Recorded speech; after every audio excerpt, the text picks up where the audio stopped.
পেছনে দুটি ছবি আর সামনে এক ভদ্রলোকের কান্নার দৃশ্য। কোনো মতেই থামছেন না তিনি, অঝরেই কেঁদে যাচ্ছেন। কখনো কাঁদতে কাঁদতে মাথায় হাত দিচ্ছেন, তো আবার কখনো বারবার চোখ মুছছেন। ভিডিওর ব্যক্তির এমন ভাব প্রকাশ দেখে বোঝাই যাচ্ছে তিনি আওয়ামী লীগের রাজনীতি করতেন। আওয়ামী লীগের কার্যক্রম নিষিদ্ধ করার পাশাপাশি এবার আওয়ামী লীগের পক্ষে কথা বলবে, তাদেরও গ্রেপ্তার করতে পারবে পুলিশ।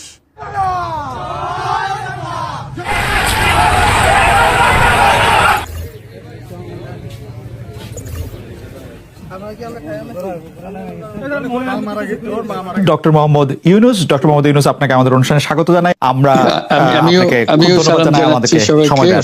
আমাদের সাথে আরো রয়েছেন সাবেক প্রধানমন্ত্রী শেখ হাসিনা। পরিস্থিতিতে বাংলাদেশের আসসালামু আলাইকুম দর্শক, দেশ ও দেশের বাইরে থেকে যারা এই মুহূর্তে ভিডিও ওপেন করেছেন সবাইকে অসংখ্য অসংখ্য ধন্যবাদ। দর্শক, প্রথমেই আপনারা শিরোনাম দেখেছেন, এখন দেখবেন বিস্তারিতর প্রথম অংশেই আপনারা দেখেছেন আওয়ামী লীগ নেতাকর্মীরা কান্নায় ভেঙে পড়ছেন। আবার এই নেতারাই একসময় জামাত বিএনপিকে দেশ থেকে তাড়ানোর মন্তব্য করতেন, আজকে তারাই দেশ থেকে বিতাড়িত। এদিকে নতুন করে যে আইন পাস করা হয়েছে, এই আইনে বলা হয়েছে যে বাংলাদেশে আওয়ামী লীগের পক্ষে কেউ কথা বললে এবং ইউটিউব ফেসবুকে প্রচার করলে দেখা মাত্রই তাকে গ্রেপ্তার করা হবে, এমন কিছু তথ্য তুলে ধরা হয়েছে। পেছনে দুটি ছবি আর সামনে এক ভদ্রলোকের কান্নার দৃশ্য। কোনো মতেই থামছেন না তিনি, অঝরেই কেঁদে যাচ্ছেন। কখনো কাঁদতে কাঁদতে মাথায় হাত দিচ্ছেন, তো আবার কখনো বারবার চোখ মুছছেন। ভিডিওর ব্যক্তির এমন ভাব প্রকাশ দেখে বোঝাই যাচ্ছে তিনি আওয়ামী লীগের রাজনীতি করতেন। আমরা নৈতিকভাবে মনে করি যে বিএনপি জামাতের বাংলাদেশে রাজনীতি করার অধিকার নাই, রাইট নাই। কিন্তু একদিন এভাবেই আওয়ামী লীগের শীর্ষস্থানীয় নেতারা অন্যকে নিষিদ্ধ করতে চেয়েছিল। আমরা মনে করি সারা বাংলাদেশের যুব সমাজ, ছাত্র সমাজের একই দাবি যে বিএনপি একটি সন্ত্রাসী জঙ্গি সংগঠন। আর সেই করুণ পরিস্থিতিতে আজ তারাই তালিকার শীর্ষে। এক সময় যারা দেশের রাজনীতিতে তুমুল হুমকি দিয়ে প্রতিপক্ষদের বিরুদ্ধে নিষেধাজ্ঞা আরোপ করেছিল, তারা আজ এমন এক পরিস্থিতিতে নিজেদেরকে দেখছে যে পরিস্থিতিতে দলটির ভবিষ্যৎ কি তা অনেকটাই অনিশ্চিত। তাদের শাসনকালের কথা মনে করলে মনে হয় দেশ জুড়ে এক তুমুল একক শক্তি ছিল, কোনো প্রতিবাদী মুখকে উঁচু হতে দেওয়া হয়নি। তখনকার ক্ষমতা এবং প্রতিপক্ষের বিরুদ্ধে নির্মম নিষেধাজ্ঞা যেন প্রথায় পরিণত হয়েছিল। কিন্তু এখন সেই আওয়ামী লীগের কার্যক্রমই নিষিদ্ধ করা হয়েছে। এ ঘটনাকে কেন্দ্র করে দেশের রাজনৈতিক অঙ্গনে চাঞ্চল্য সৃষ্টি হয়েছে। সমালোচকরা বলছেন আওয়ামী লীগের নিষেধাজ্ঞা শুধু একটি প্রতিশোধ নয়, বরং দেশের গণতান্ত্রিক ভবিষ্যতের জন্য বড় ধরনের সংকেত। আজ রাজনীতির অঙ্গনে যেটি ঘটছে তা কি রাজনীতির চাকা ঘুরিয়ে দেবে, নাকি নতুন এক নাটকের শুরু হবে, তা শুধু সময় বলবে। নাসিমুল বারী, সৌরভ, মোহনা। কার্যক্রম নিষিদ্ধ করার পাশাপাশি এবার নিষিদ্ধ করা হয়েছে তাদের সাইবার স্পেসও। বর্তমানে শুধু মিছিল সমাবেশ নয়, ফেসবুক, ইউটিউব সহ সামাজিক যোগাযোগ মাধ্যমে যারা আওয়ামী লীগের পক্ষে কথা বলবে তাদেরও গ্রেপ্তার করতে পারবে পুলিশ। বিস্তারিত জানাচ্ছেন জান্নাতুন নাহার জেরি। আওয়ামী লীগের পক্ষে সভা সমাবেশ, মিছিল, গোপন বৈঠকে অংশগ্রহণ, প্রচারণা, প্রেস বিবৃতি, সংবাদ সম্মেলন, এমনকি ফেসবুক সহ সামাজিক যোগাযোগ মাধ্যমে দলটির সমর্থনে যে কোনো কার্যক্রম নিষিদ্ধ ঘোষণা করেছে অন্তর্বর্তীকালীন সরকার। এছাড়াও বিদেশে থেকে যারা আওয়ামী লীগের পক্ষে ফেসবুক পোস্ট দেবেন, কমেন্ট করবেন, তাদের বিরুদ্ধেও গ্রেপ্তারি পরোয়ানা জারি করা হবে। আওয়ামী লীগের কার্যক্রম নিষিদ্ধ হওয়ায় দলটির নেতাকর্মীদের গ্রেপ্তারে আর কোনো আইনি জটিলতা নেই বলে জানিয়েছে পুলিশ। গত 11 মে পুলিশের একাধিক সূত্র ও সংশ্লিষ্ট আইনজীবীরা এসব তথ্য জানান।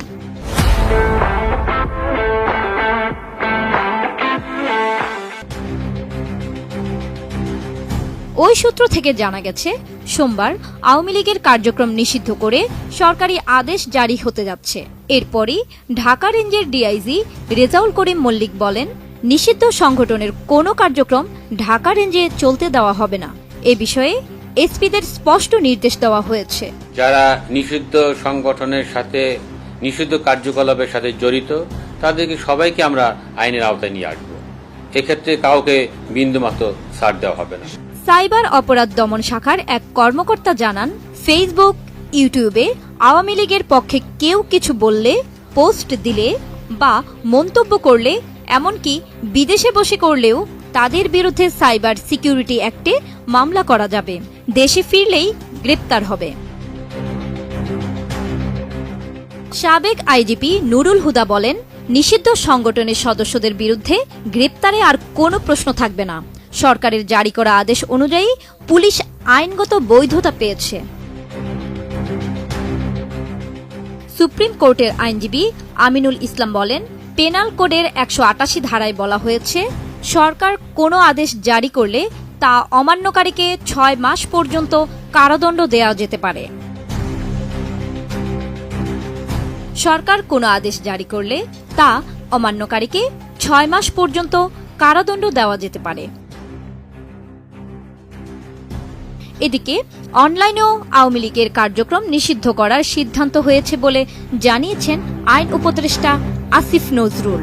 তিনি জানান, শুধু অফলাইনেই নয়, সাইবার স্পেসেও দলটির উপস্থিতি বন্ধে পদক্ষেপ নেওয়া হবে। সন্ত্রাস বিরোধী আইনের অধীনে সাইবার স্পেস সহ আওয়ামী লীগের যাবতীয় কার্যক্রম নিষিদ্ধ করার সিদ্ধান্ত গ্রহণ করা হয়েছে। ডাক ও টেলিযোগাযোগ মন্ত্রণালয়ের বিশেষ সহকারী ফয়েজ আহমদ তৈয়ব বলেন, পরিপত্র জারি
ডক্টর মোহাম্মদ ইউনূস, আপনাকে আমাদের অনুষ্ঠানে স্বাগত জানাই। আমরা আমাদের সাথে আরো রয়েছেন সাবেক প্রধানমন্ত্রী শেখ হাসিনা, পরিস্থিতিতে বাংলাদেশের রাজনৈতিক মেরুকরণ, যারা ক্ষমতায় আছেন, যাদের অন্তর্বর্তীকালীন সরকার, তাদের সম্ভাবনা এবং ভবিষ্যৎ নিয়ে কথা বলার জন্য আজ আমাদের সঙ্গে রয়েছেন শেখ হাসিনা। আমি আপনার কাছ থেকে জানতে চাইবো যে আন্দোলনে শেখ হাসিনার পতন হলো, সেই আন্দোলন সম্পর্কে ইনশাল্লাহ দিন আসবে, ওই ইন্ডেমনিটি বাতিল করে দিয়ে সব কটার বিচার বাংলার মাটিতে হবে এবং সে বিচার হবেই হবে। এটুকু আমি অন্তত বলতে পারি, বাংলার মানুষের কাছে আমি এই কথা দিতে পারি। বাংলাদেশের থেকে এই আবর্জনা সব সাফ করা হবে। ডক্টর ইউনূস গ্রামীণ ব্যাংকে প্রেষণে এমডির কাজ করত। এরপর 1990 সালে তাকে নিয়মিত চাকরি দেওয়া হয় মাত্র 6,000 টাকা বেতনে। প্রায় আমার সঙ্গে দেখা করতে আসতো, কথা হতো। আমি যখন 96 সালে সরকার গঠন করি, আমাকে বলা হলো ক্ষুদ্র ঋণ দিতে পারছে না, তখন বন্যা হয়েছিল, তাই গ্রামীণ ব্যাংক ক্ষতিগ্রস্ত। আমি তাকে 400 কোটি টাকা গ্রামীণ ব্যাংকে পর্যায়ক্রমিকভাবে দেই, ব্যাংকটাকে আরও ভালোভাবে সুচারুভাবে পরিচালনা করার জন্য। আর সেই সাথে গ্রামীণ টেলিফোনের ব্যবসাটাও আমি 3টা কোম্পানিকে দিয়েছিলাম। বিএনপির এক মন্ত্রী জহিরুদ্দিন খান সহ 3টা কোম্পানি পায়, সেখানে ইউনূস সাহেব। এদিকে একটা দৃশ্যে দেখা যায় আওয়ামী লীগ এক কর্মী পুলিশকে দেখে পুকুরে লাফ দিয়ে পালাতে চাইছে, সে আর কখনোই ধরা দিবেন না, এমন মন্তব্য, এমন ভিডিও চিত্র উঠে আসে। তাহলে আজকে তাদের অহংকার কোথায় গেছে?